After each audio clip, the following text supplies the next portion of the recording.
patients with critical limb ischemia are very high risk for mortality. And curiously, the mortality risk has not really changed over the last 3 or 4 decades. Even though we have better medical therapies and have made great advances in cardiovascular medicine, specifically to treat myocardial infarction and stroke, which is the #1 causes of death of these patients, we haven't really been able to change the mortality risk. And I think that has a lot more to do with the way we treat the patients medically than it does from our ability to revascularize them. So that was one, I think, important point. The other important point was that we're actually looking at these patients much more holistically now with respect to their vascular disease. We're much more fastidious about understanding their anatomic pathology, their specific angiography and angiosomes and angiographosomes before we perform intervention. And I think that's really given us much more insight as to who would benefit first from an endovascular approach versus from a surgical approach. And I know we have ongoing clinical trials like BEST-CLI and BASIL in the UK to inform that decision, but in the real world, down in the trenches where we take care of patients, I think we are doing this on an ad hoc basis every day with what we know today.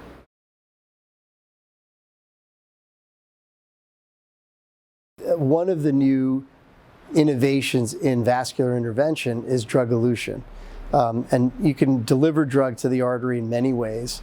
Obviously, the paclitaxel-eluting devices have really taken over the way we take care of patients, both for claudication, but really especially for critical limb ischemia, where increasingly we recognize that long-term patency prevents these high-risk patients from coming back for repeat procedures.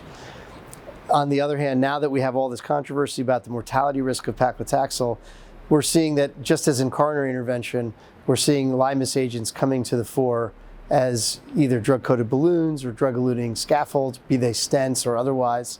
And I think that that's going to be the future. Unfortunately, because of the regulatory processes that we have in place here in the United States and elsewhere, the horizon is a relatively long one. I don't anticipate that we'll see a clinically available or approved device for quite a number of years, but I think it's encouraging and exciting, frankly, that some of these technologies which had been sitting on the shelf for the last several years are now finally being put into clinical trials and in other places in the world in clinical practice.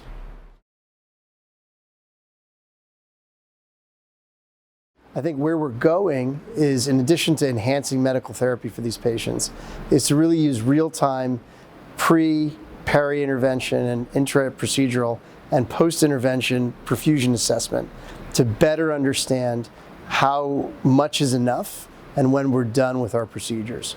At the moment, we're really relying on relatively low resolution techniques such as angiography to determine whether or not we're done. And the hemodynamic metrics and the perfusion metrics we have are also relatively low resolution. They don't give us enough information at the tissue level or at the biological level as to whether we've done enough revascularization. So I think the future is bright.